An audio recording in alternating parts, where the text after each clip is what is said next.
Muy buenas y bendecidas noches, ¿cómo están? Sí, bendecidas noches, ¿cómo están, señores? Padre, en el nombre de Cristo te damos gracias por la nueva oportunidad que nos das de estar hoy ante tu presencia, rendidos ante tu presencia, Señor, esperando que lo que hagamos sea de tu agrado, sea visto con buenos ojos, Señor, no esperando recibir ningún premio, porque solamente estamos haciendo lo que nos has mandado hacer. Hoy te pedimos, Señor, que se acerquen a ti muchos más con el corazón arrepentido, con una fe sincera, Señor, de reconocerte que eres el único Salvador, el único en el que podemos confiar para estar contigo en tu presencia en el cielo. Te agradecemos por las bendiciones recibidas este día. Sabemos que tu presencia siempre está con nosotros. En el nombre de Cristo Jesús, amén. Muy buenas noches, señores. ¿Qué tal? ¿Cómo están? Ya estamos de nuevamente aquí, en estos videos. Y hoy, bueno, pues para no hacérselas muy largas como el de ayer, vamos a iniciar con la lectura de los capítulos 6 al 8 de Génesis. Parece ser que sí, les había comentado que el plan estaba light, pero pues ahí vamos. Pero antes, ¿qué vimos el día de ayer? Ayer leímos 3 capítulos también, del 3 al 5. Discúlpenme otra vez, todavía no se me quita este malestar. Miren, traigo todo, deshecho todo. No se me quita el malestar ni de la garganta, ni de la tos, ni nada. Entonces les suplico, por favor, que me disculpen si me oyen con la voz rara o haciendo cosas extrañas. Pero bueno, ¿qué vimos ayer? Génesis 3. La caída. La caída del hombre, ¿no? Híjole, por ahí vemos que Eva andaba paseando sola, sola, ajá, y fue engañada por la serpiente. La serpiente en muchas culturas, en la mayoría de las culturas, está vista como un animal malo, muy sabio pero malo. Ajá, de hecho, bueno, muchas de las culturas la ven como un animal de oscuridad, como un animal malo, astuto pero malo. Y en esta ocasión Satanás, porque Satanás lo podemos ver en el capítulo 14, este, engaña a Eva, engaña a Eva. El Señor había dicho que no comieran del árbol del bien y del mal. Ajá, y Satanás engaña a Eva con los tres deseos que todo ser humano anhelamos, ¿no? Primero los deseos de la carne, cuando le dices bueno para comer, el fruto del árbol del bien y el mal es bueno para comer. Estos son los deseos de la carne con la cual la mayoría de nosotros caemos.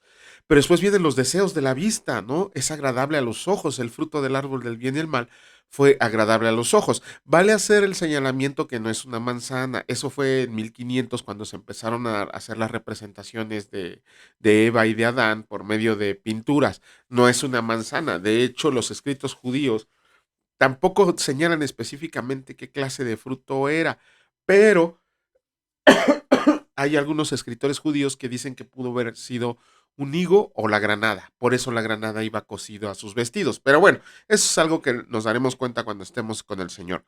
Y el tercer deseo con el cual fue engañado, la vanagloria de la vida. ¿Quién de nosotros no anhela en el corazón ser reconocido, no solamente por la familia, por todo el mundo, ¿no? De decir, ay, miren ese cuate, qué bien lee, qué bien escribe, qué bien hace tal cosa. No, con eso fue engañada Eva, con los deseos de la carne, los deseos de la vista y la vanagloria de la vida, ¿no? Era un árbol codiciable para alcanzar sabiduría. Esos fueron los tres deseos que tenía Eva y Satanás supo por dónde pegarle, ¿no? Pero a todo esto, ¿dónde estaba Adán? ¿Dónde estaba Adán? Se supone que era la ayuda idónea de Adán. Ahí tenemos nosotros que tener en cuenta que cuando el Señor nos da una compañera, una ayuda idónea, no es que estemos encima de ella todo el tiempo, pero sí, las empresas que emprendamos las debemos de hacer juntos, por eso somos un matrimonio, por eso estamos a la orden del Señor. Ajá, aquí fue el descuido de Adán de dejarla sola. Ajá, eh, Eva fue engañada. Eva fue engañada. No la libera del pecado. No la libera del pecado, ¿no? Sin embargo, por decirlo así, el que traicionó, el que pecó de manera más grave fue Adán. ¿Por qué? Ok, Eva dice, no, es que la serpiente me engañó y me dijo que comiera de este fruto, ¿no? Y va y se lo da a Adán. Adán sabía perfectamente que ese era el fruto del árbol del bien y del mal. El Señor se lo había dicho, se los había dicho, no coman de ese árbol. Y fue precisamente para probar su obediencia. Adán lo reconoció, Adán lo vio, Adán dijo, no, pues es el fruto de allá. ¿Qué le correspondía a Adán? Decir que no, le hubiera dado un zapotazo al fruto para que no se lo siguiera comiendo Eva. Pero Adán en ese momento tenía la decisión consciente de no comer del árbol del fruto del bien y del mal. Sin embargo, de la lectura de la palabra vemos que Adán comió voluntariamente del fruto del árbol del mal en una clara rebelión contra Dios. Ajá, esa era una clara rebelión contra Dios.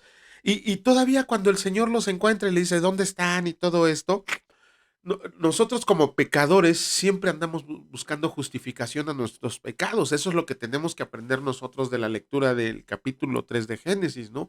De que nosotros siempre buscamos justificación para nuestros pecados. ¿Por qué? ¿Qué dice Adán cuando el Señor los cachó que habían comido del árbol del fruto del bien y el mal? El Adán le dice, la mujer que me diste, la mujer que me diste. Se podría suponer que le estaba echando la culpa a la mujer al Adán, el Adán, ¿no? O sea, ¿qué onda con el Adán, no? Bueno, es que a lo mejor no tenía pantalones en ese momento, pero él se justifica, no, pues la mujer que me diste. ¿Y Eva qué dice? Eva dice, no, pues la serpiente me engañó. ¿Qué estaban haciendo estos dos aquí? Le estaban echando la culpa a Dios. No, pues es que la mujer que tú me diste, yo ni te la pedí o yo no la quería así y tú me la diste, pues ahora pues ni modo, ¿no? Y Eva que dice, no, pues tú creaste a la serpiente, tú tienes la culpa. Siempre nosotros como pecadores estamos tratando de echarle la culpa a alguien más, de estar justificando nuestro pecado y muchas veces le echamos la culpa a Dios. Cuando decimos, ay, ¿por qué? Si voy a la iglesia, si leo la Biblia, ¿por qué me está yendo tan mal? ¿Por qué es lo que estoy haciendo? Pues analiza tu vida. Y a veces ni siquiera, mira, no hay una obligación de Dios de bendecirte. Ujú. La obligación es obedecerlo. Esa es la verdadera obligación. Si tú crees que Dios te va a bendecir por ser obediente, tal vez sí lo sea. Y si Dios dice que no, vas a dejar de desobedecerlo por eso, vas a dejar de amarlo. Ahí te lo dejo de tarea para que lo analices, ¿no? Y después vemos ahí que Dios maldice a la serpiente, maldice al hombre, maldice a la mujer, pero, de inmediato el Señor, de inmediato, traza un plan para que el hombre pueda ser redimido de su pecado. Cuando le dice a la serpiente, y tú la herirás en el calcañar y ella te pisoteará la cabeza. Ajá. Desde ese momento, el Señor está poniendo la pauta para que el hombre pudiera ser redimido. En el Instituto Bíblico nosotros tuvimos una materia que se llamaba la redención del creyente.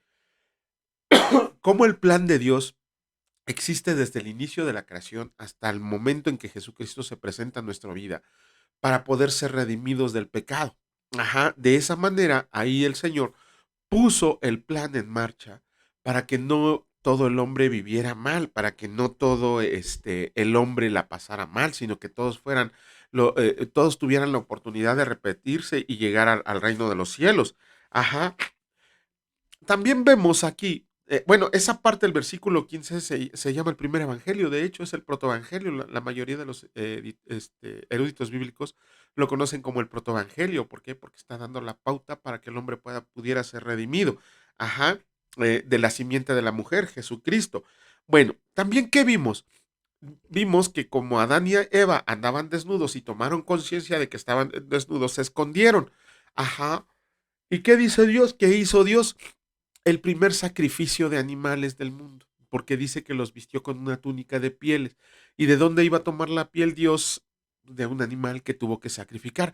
Por eso desde ahí se establece que solo la sangre podía limpiar de pecado. Por eso los judíos en el Antiguo Testamento se la pasaban mate y mate animales, sacrifique y sacrifique animales. ¿Por qué? Porque el Señor había dicho que solamente por el derramamiento de sangre iba a poder ser uno limpio del pecado hasta que llegó Jesucristo, el Cordero de Dios, el sacrificio perfecto. Cuando derramó su sangre por nosotros en la cruz para limpiarnos del pecado, lo hizo una sola vez y para siempre. Ya no hay necesidad de sacrificios de animales, porque la sangre de Jesucristo es la única que nos puede limpiar de todo pecado. Ahora, una última consideración. Vemos por ahí que Adán y Eva estaban en el huerto del Edén. Y cuando el Señor se dio cuenta que habían comido del árbol del bien y el mal, dice que los echó, que fueran a trabajar afuera del huerto del Edén, que inclusive puso un ángel y una espada a la entrada del Edén que se movía por todos lados para que no pudieran pasar. Muchos que no leen la palabra de Dios, muchos que la leen pero no lo comprenden, muchos que la leen nomás por encimita, pudieran decir, pues fue un buen castigo, ¿no? Otros podían decir, ay, pues qué Dios tan malo que no les perdonó un errorcito. Pero no nos damos cuenta que en realidad los echó del huerto del Edén por misericordia. Ajá, así como le escuchan, por misericordia. ¿Por qué? Ok, imagínense, Adán y Eva ya habían comido del árbol del bien y el mal. Y el Señor ya los había maldecido. Tú, Adán, vas a conseguir tu comida por medio del sudor de tu frente y te cansarás y te fatigarás. Y tú, mujer, darás a luz en tus preñeces con dolor y tu marido se enseñoreará de ti y todo esto. Toda la creación fue caída. ¿Qué significa eso? Que ya éramos presa del pecado, de la muerte espiritual, de la muerte progresiva física, de las enfermedades, del cansancio, de la fatiga, de todo eso ya éramos presa. Imagínense si Adán y Eva hubieran comido del árbol de la vida, que hubiéramos sido eternos, pero con cansancio, con fatiga, con dolor, con enfermedades, con tristezas, con lamentos, con lloro. Yo no, de hecho, a mí cuando me preguntan si me gustaría ser inmortal aquí en la tierra, no, para nada, para nada. Mi anhelo es estar con Cristo. Ajá. Entonces nosotros vamos a ser eterno con Cristo, pero en una ciudad como lo leímos en el Apocalipsis, que no hay dolor, no hay fatiga, no hay cansancio, todos se llevan bien. Imagínate nada más que tú fueras eterno, pero con el cuerpo que tienes. Un cuerpo presa de enfermedades, un cuerpo presa de cansancio, un cuerpo presa de fatiga, un cuerpo presa de tristeza. Imagínate nada más eso, ¿no? Yo no quisiera la inmortalidad de esa manera. Prefiero la inmortalidad en la presencia de Cristo, donde voy a estar bien en todo sentido. Por eso fue la pura misericordia de Dios que los echó del Edén. Imagínense maldecidos y que fueran eternos, fueran inmortales. No, la verdad, no se desea eso. Pero bueno, y luego de ahí pasamos al capítulo 4, Caín y Abel. Dice al inicio del capítulo 4 que Adán conoció a Eva.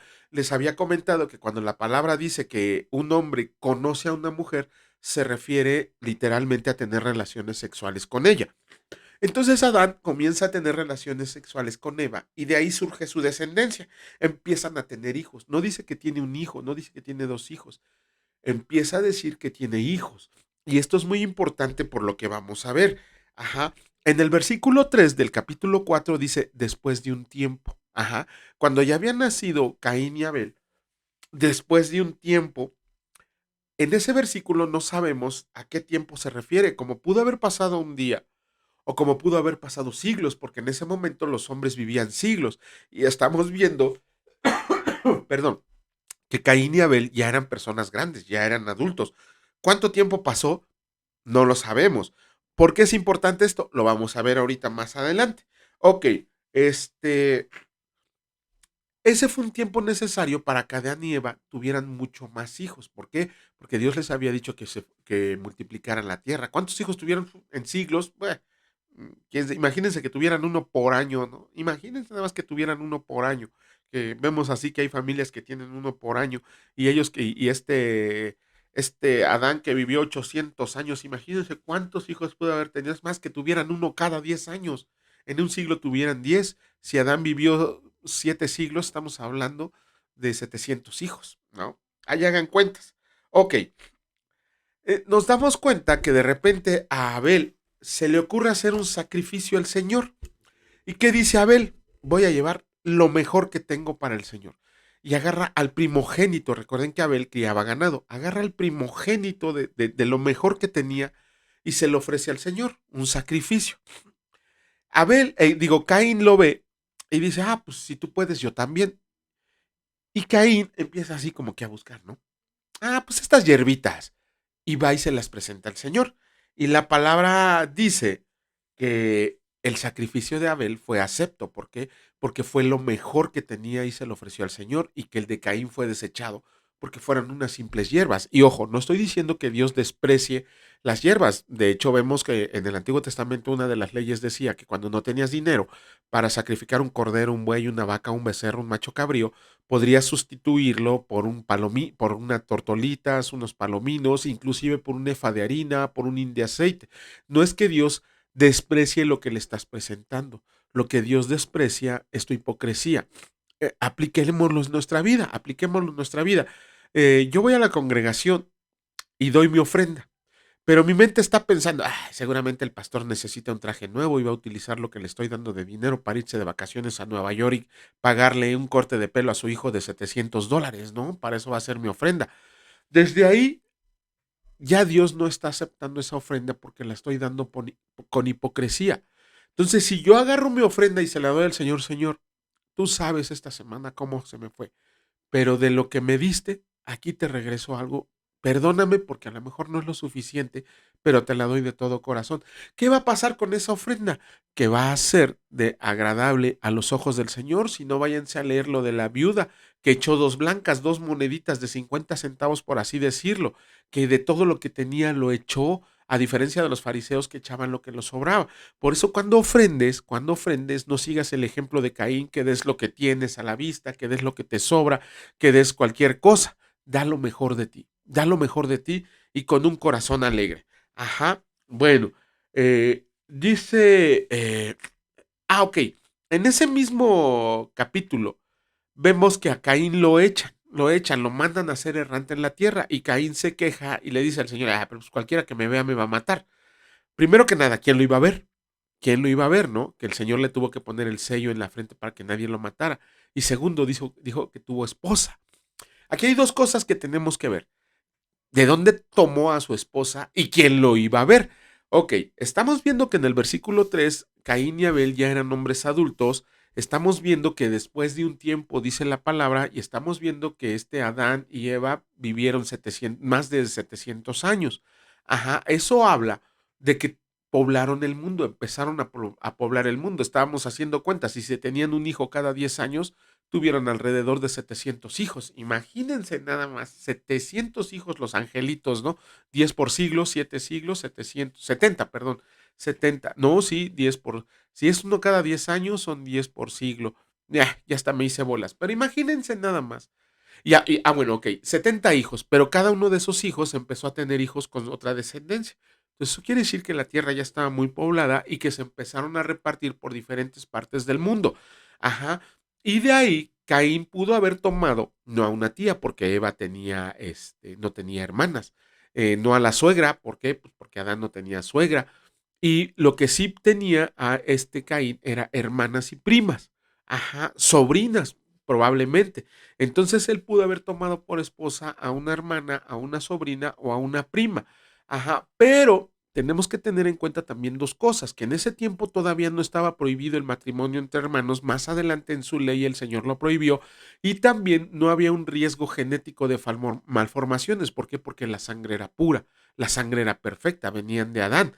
Ajá, de ahí tomó su esposa Caín, y si no, pues lean el versículo 3, lean todos los demás que siguen de Génesis, y se van a dar cuenta de que ya había mucha gente poblando el mundo en ese entonces.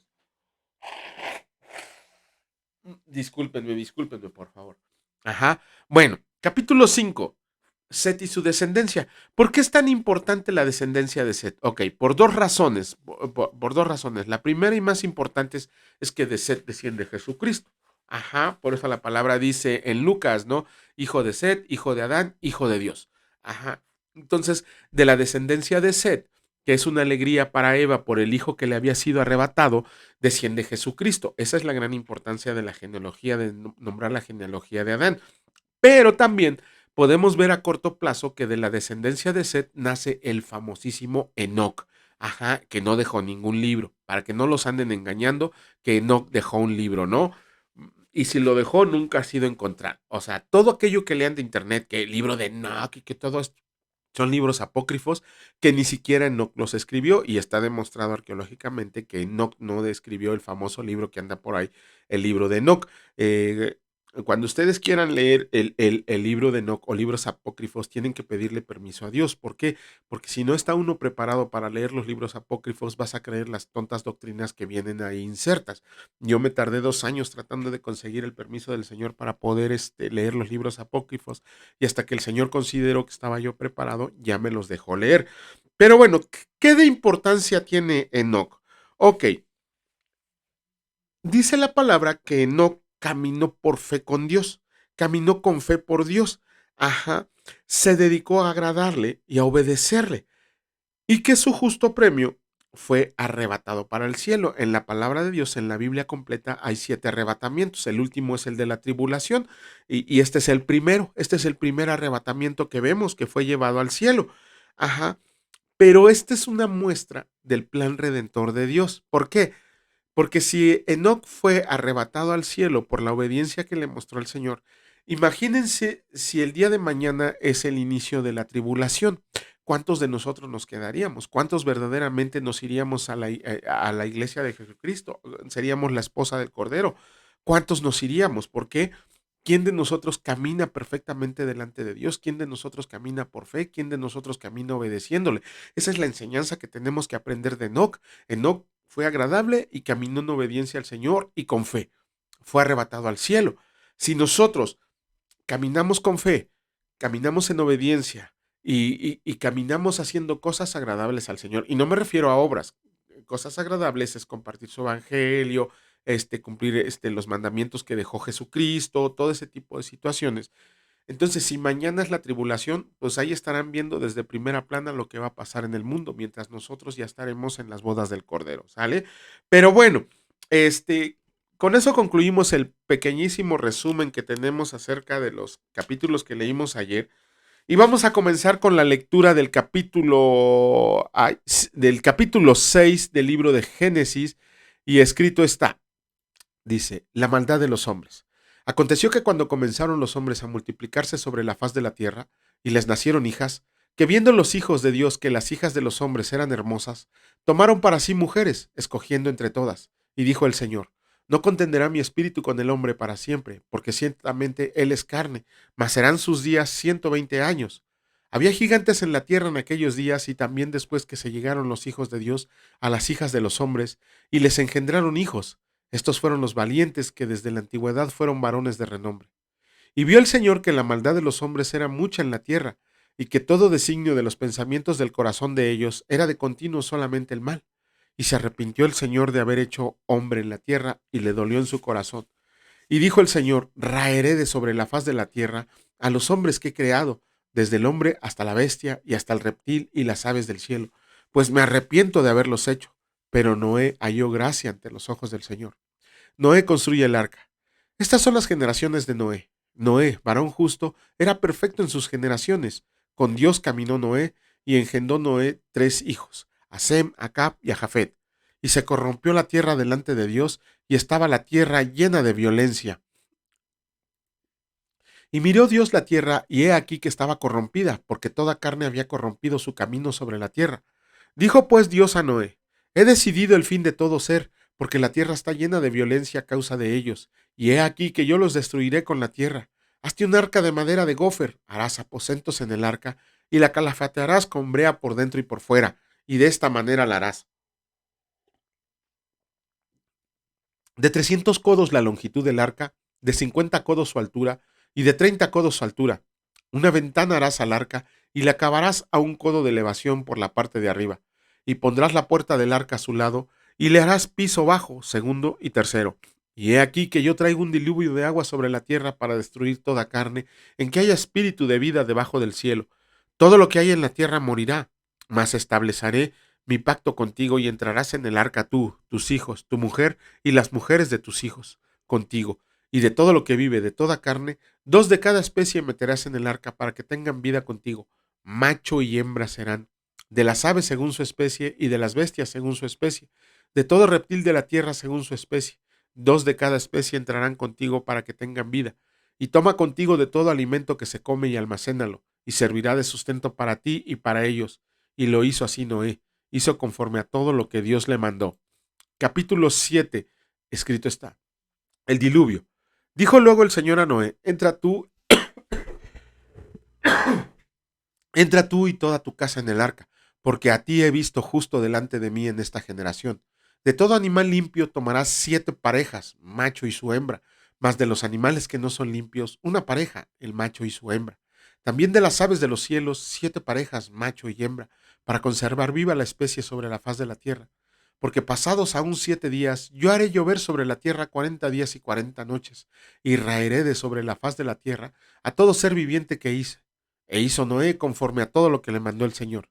Era Noé de 600 años cuando el diluvio de las aguas vino sobre la tierra, y por causa de las aguas del diluvio entró Noé al arca y con él sus hijos, su mujer y las mujeres de sus hijos. De los animales limpios y de los animales que no eran limpios y de las aves y de todo lo que se arrastra sobre la tierra, de dos en dos entraron con Noé en el arca, macho y hembra como mandó Dios a Noé. Y sucedió que al séptimo día las aguas del diluvio vinieron sobre la tierra. El año 600 de la vida de Noé, en el mes segundo, a los 17 días del mes, aquel día fueron rotas todas las fuentes del grande abismo, y las cataratas de los cielos fueron abiertas, y hubo lluvia sobre la tierra 40 días y 40 noches.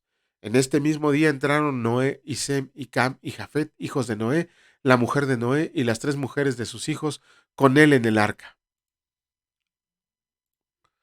Y ellos, y todos los animales silvestres según su especie, y todos los animales domesticados según sus especies, y todo reptil que se arrastra sobre la tierra según su especie, y toda ave según su especie, y todo pájaro de toda especie.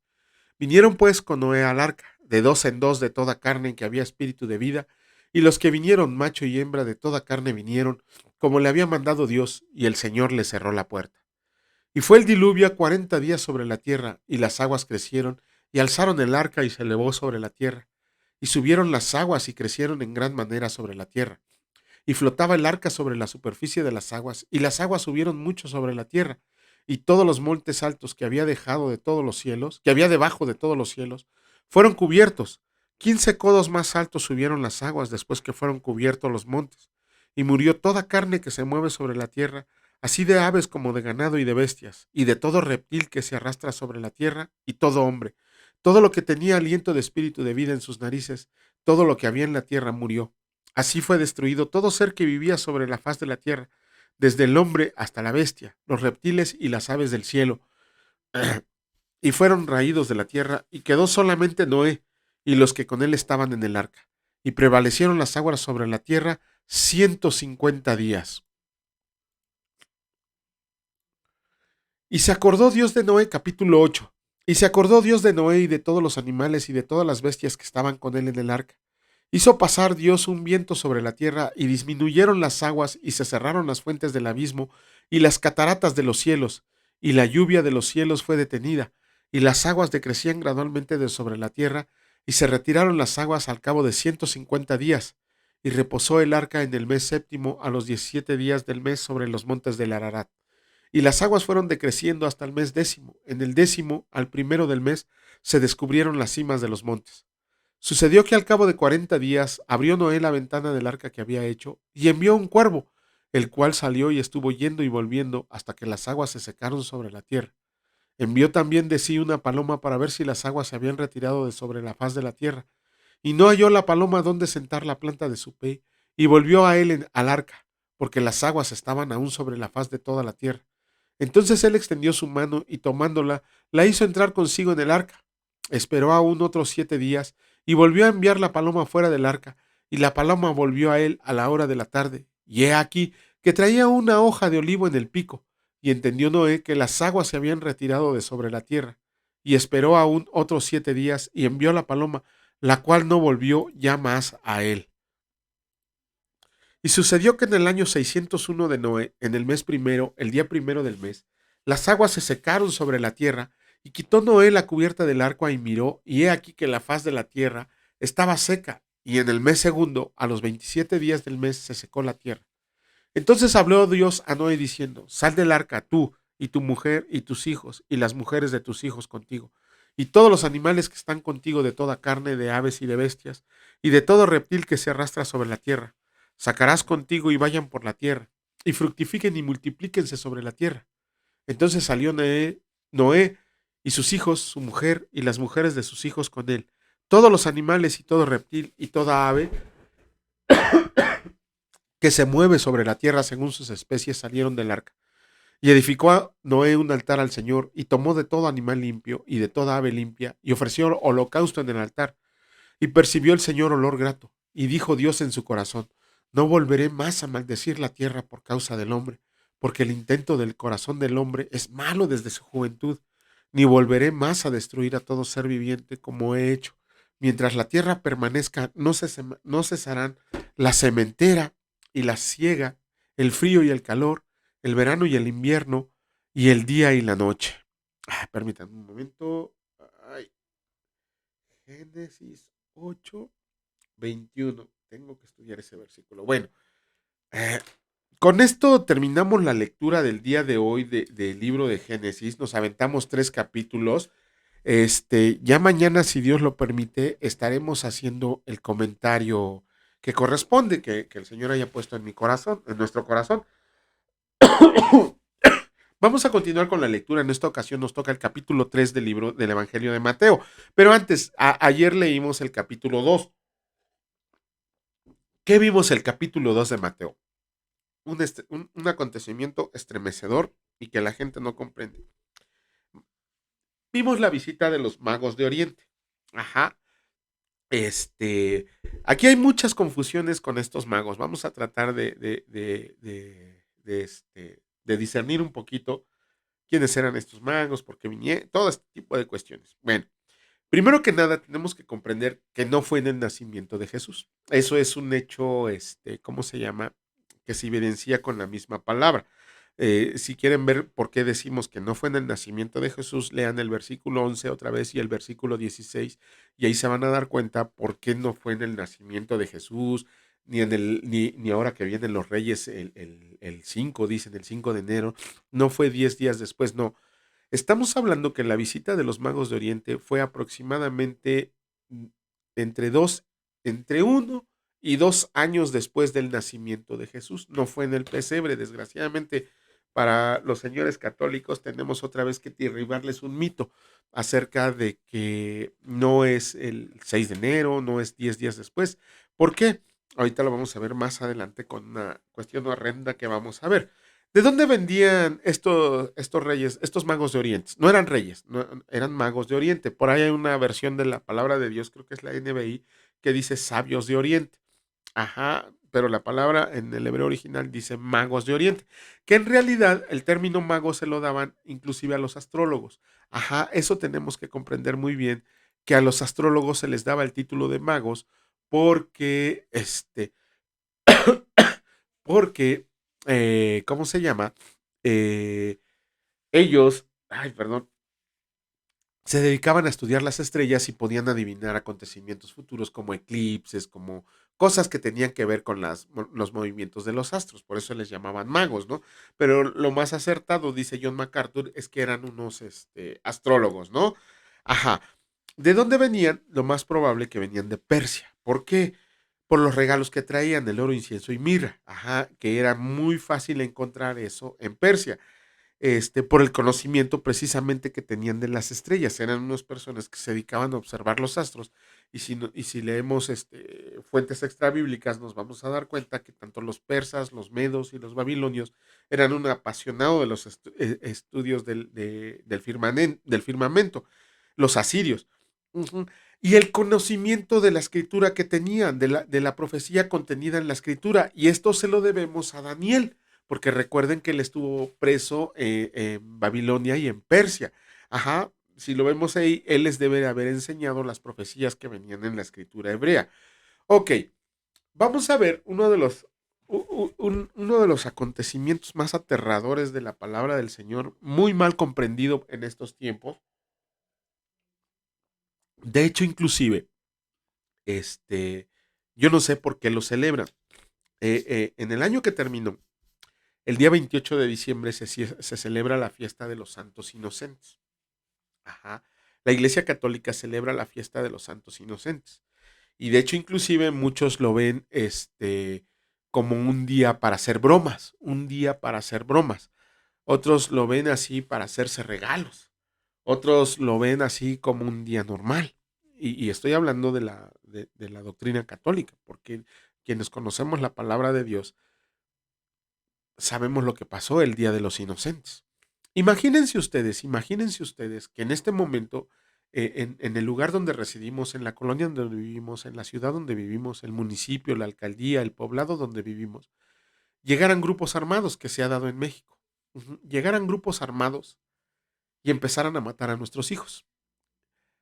Yo no quiero imaginar, ni siquiera quiero pensar qué pasaría. Yo creo que cualquier padre que se digne de ser padre daría la vida por sus hijos, ¿no? Nos atravesaríamos en el camino de las armas, esconderíamos a nuestros hijos. Imagínense a las mujeres huyendo de estas personas que quieren matar a nuestros hijos. Pues eso fue lo que pasó en Belén de Frata y los alrededores.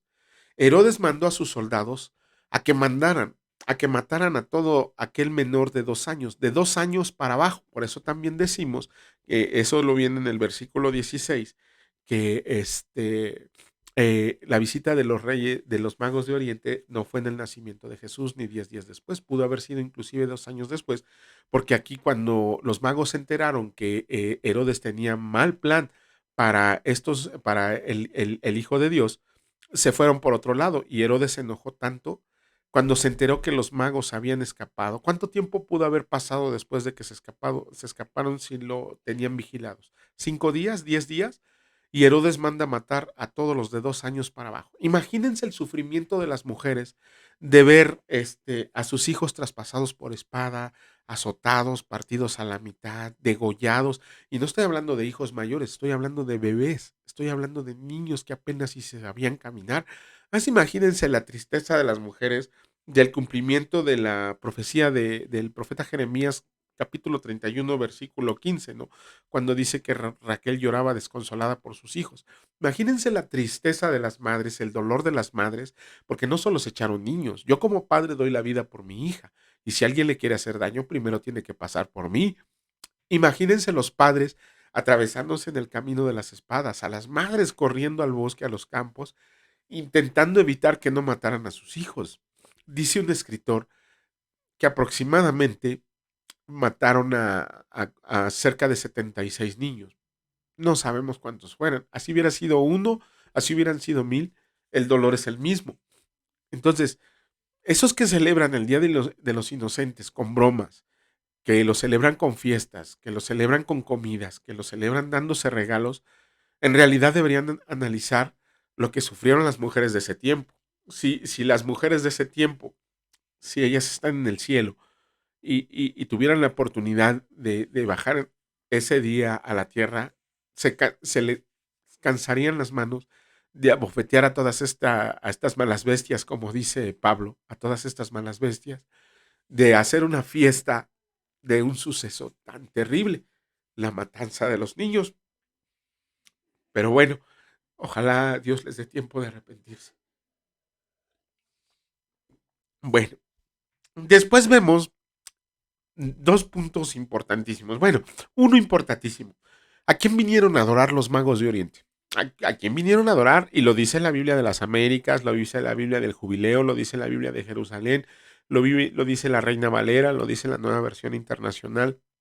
Todas las Biblias lo dicen. Desgraciadamente, otra vez para la doctrina católica, les vamos a dar en la torre, porque dice la palabra clara y específicamente que vinieron a adorar a Jesús. Ajá. No vinieron a adorar a María, ni a José. Es más, José creo que es la última o penúltima aparición que tiene, porque después ya no se sabe nada de él.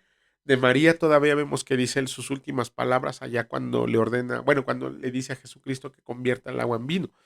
Pero no vinieron a adorar ni a María ni a José. Vinieron a adorar a Jesucristo, al Hijo de Dios, al Dios encarnado. Ellos vinieron a adorar a Jesucristo. Entonces, si los magos de Oriente, conocedores de la profecía, conocedores de todo lo que estaba pasando, vienen a adorar al Rey de Reyes, a Jesucristo, y ni siquiera toman en cuenta a María ni a José, más que así, sí, pues eres tu mamá y quédate, no, nosotros vinimos a traerle presentes y a adorar a aquel en el que se van a cumplir todas las profecías del Antiguo Testamento. Eso lo tenemos que tener en cuenta para dejar de adorar a imágenes, a yesos, a estatuas, a toda aquella tontería que se nos pone enfrente. Si de verdad leyeran la palabra de Dios, no dejarían de tergiversar versículos para darle la única adoración la verdadera adoración y alabanza al único que es digno de recibirla, a nuestro Jesucristo, Dios hecho carne. Ajá. Bueno, los regalos, por último, los regalos. Los regalos que le trajeron fueron oro, incienso y mirra. ¿Qué significan cada uno de esos regalos? Bueno, los escritores bíblicos le han querido dar una interpretación espiritual, porque a final de cuentas los sabios trajeron, pues ahí te va orito para que te mantengas en tu adolescencia, juventud, incienso, que es algo carísimo, y mirra, que también con ese se hacen los perfumes. Pero, ok, oro. El oro siempre ha sido símbolo de deidad y de gloria. Estaban reconociendo en Jesucristo al Rey de Reyes y Señor de Señores.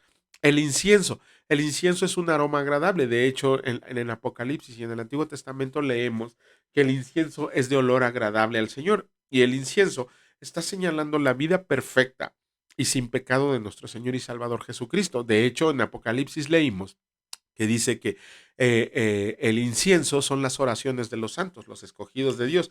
Y la mirra, por increíble que parezca, la mirra es una hierba amarga, que si bien sirve para hacer perfume, si bien sirve para hacer perfume, en ese momento, como hierba amarga, estaba simbolizando el sufrimiento que iba a pasar nuestro Señor Jesucristo cuando viniera a su Calvario.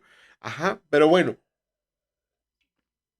a grandes rasgos eso es lo que vimos en Mateo capítulo 2 y vamos a iniciar con la lectura ahora sí del capítulo 3 del Evangelio de Mateo y escrito está: Predicación de Juan el Bautista. En aquellos días vino Juan el Bautista predicando en el desierto de Judea y diciendo: Arrepiéntanse, porque el reino de los cielos se ha acercado, pues este es aquel de quien habló el profeta Isaías cuando dijo: Voz del que clama en el desierto, preparen el camino del Señor, enderecen sus sendas.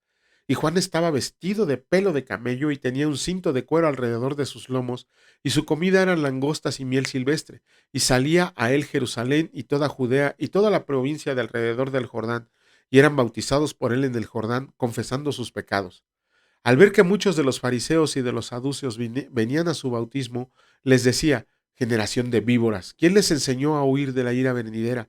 Hagan pues frutos dignos de arrepentimiento, y no piensen decir dentro de ustedes mismos: A Abraham tenemos por padre, porque yo les digo que Dios puede levantar hijos a Abraham aún de estas piedras, y ya también el hacha está puesta a la raíz de los árboles. Por tanto, todo árbol que no da buen fruto es cortado y echado en el fuego. Wow. Yo a la verdad los bautizo en agua para arrepentimiento, pero el que viene tras de mí, cuya calzado yo no soy digno de llevar, es más poderoso que yo. Él los bautizará en Espíritu Santo y fuego. Su aventador está en su mano y limpiará su era, y recogerá su trigo en el granero y quemará la paja en fuego que nunca se apagará. El bautismo de Jesús. Entonces Jesús vino de Galilea a Juan al Jordán para ser bautizado por él, mas Juan se le oponía diciendo: Yo necesito ser bautizado por ti, y tú vienes a mí. Pero Jesús le respondió: Deja ahora, porque así conviene que cumplamos toda justicia. Entonces le dejó. Y Jesús, después que fue bautizado, subió luego del agua, y he aquí los cielos le fueron abiertos, y vio al Espíritu de Dios que descendía como paloma, y venía sobre él. Y hubo una voz en los cielos que decía: Este es mi Hijo amado, en quien tengo complacencia. Bueno, y con eso terminamos la lectura del día de hoy. Y pues vamos a darle gracias al Señor. Padre, en el nombre de Cristo te damos gracias, te bendecimos, te alabamos y te amamos, porque nos dejas escuchar tu voz, Señor, nos dejas leer tu palabra, nos dejas discernir tu palabra. Te pedimos que conserves este fuego en el corazón por mucho tiempo, que se acerquen mucho más a ti, Señor, que santifiques el fruto de nuestras manos, el trabajo que hacemos, que lo multipliques, Señor, que nuestra canasta nunca esté vacía, que nuestra agua siempre esté limpia, Padre. Te pedimos que a donde quiera que vayamos, vayas con nosotros, porque si tú no vas con nosotros, no queremos ir a ningún lado. Te agradecemos por todos los momentos de este día, tanto buenos como malos, porque sabemos que tú lo has permitido para bendición de todos nosotros.